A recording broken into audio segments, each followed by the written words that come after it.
Hello everybody. So, Spider-Man Homecoming has been causing a lot of confusion recently because of the beginning of the film. Now, I'm going to talk about the beginning of the film here, so if you haven't seen Spider-Man Homecoming, then maybe go check out another video and then come back and watch this once you have seen the film.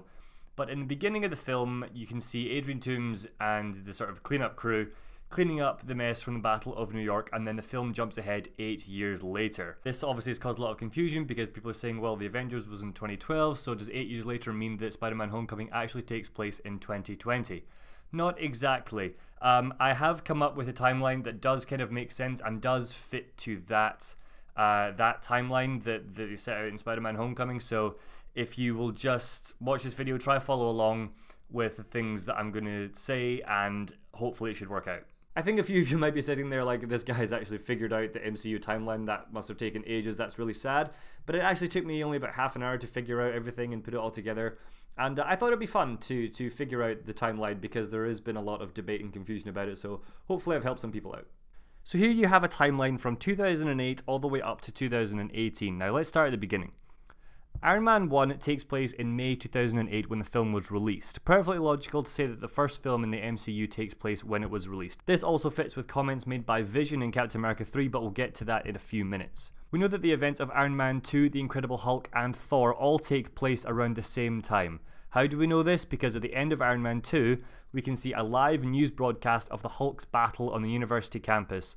Also, Thor's hammer lands in New Mexico and Phil Coulson is relocated there. So that happens at the end of Iron Man 2, but Thor begins his movie while he still has his hammer. So we know that Thor starts before the end of Iron Man 2, and then the opening act of Thor occurs during the end of Iron Man 2. We also know that 6 months passes between Iron Man and Iron Man 2 because at the beginning of Iron Man 2 we see Ivan Vanko watching the clip of Tony Stark announcing that he is Iron Man live, and then the film skips ahead 6 months later. The events of Captain America take place at some point between 2008 and 2009. Why? Because the Avengers takes place in 2009. And how do we know that the Avengers takes place in 2009? Because Bruce Banner says it's been over a year since his last incident, and if we assume that the Hulk movie is his last incident, then that places the Avengers just over a year after the events of the Hulk movie, so Avengers is 2009. The MCU continues with Iron Man 3, where Iron Man is dealing with PTSD of the Battle of New York during Christmas. In one of the trailers, Tony Stark mentions that New York was 6 months ago, so that puts Avengers in June 2009 and Iron Man 3 in December of 2009. Then comes Thor: The Dark World. In an interview, Natalie Portman says that the events of Thor 2 take place a year after the events of the Avengers, putting Thor 2 in 2010. Thor 2 starts out with Loki being delivered to Odin for trying to conquer Earth, and then there's an unstated time jump to the point where Thor and Sif are battling on Vanaheim. Scarlett Johansson and the directors of Captain America: The Winter Soldier say that the events of Captain America 2 take place 2 years after Avengers 1, so that puts Cap 2 in 2011. Guardians of the Galaxy is separate and happens out with the continuity of the MCU, so we'll have Guardians take place in 2014 when it was released. We know that Avengers Age of Ultron takes place after Guardians of the Galaxy because at the end of Avengers Age of Ultron, Thor mentions that 4 Infinity Stones have shown up, so that puts Avengers 2 and we'll say early 2015. Ant-Man then has a release date of July 2015, so we can assume that that takes place at the same time as its release date because we know that it takes place after Avengers 2 but before Captain America 3, where Ant-Man appears. Captain America 3 then does indeed take place in 2016 as the Vision says that it has been 8 years since Mr. Stark announced himself as Iron Man, and General Ross says that the Avengers have been operating for 4 years with no supervision. And what happened roughly 4 years before Captain America Civil War?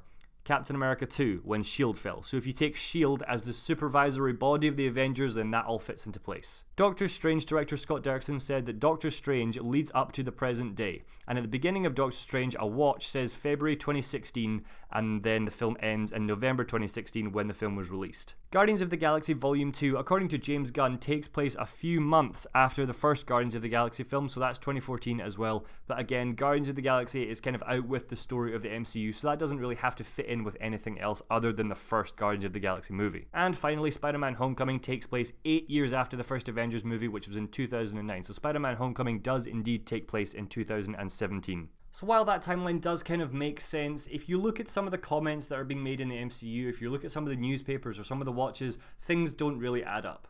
When I was looking for clues within the movies, but when the movies actually happened, there's a newspaper in Iron Man 3 that is dated December 23rd, 2013. So if you say that Iron Man 3 happens in 2013, you would then have to move all the movies after that into 2013-2014. But that would contradict the comments that Natalie Portman said that put Thor: The Dark World 1 year after the Avengers. So you could then move Avengers to 2013, but that would mean that Spider-Man Homecoming does actually take place in 2021. But in the movie, when they look at a file of Donald Glover's character, it clearly says that he was born in 1984 and that he is currently 33 years old, which puts Spider-Man Homecoming back in 2017.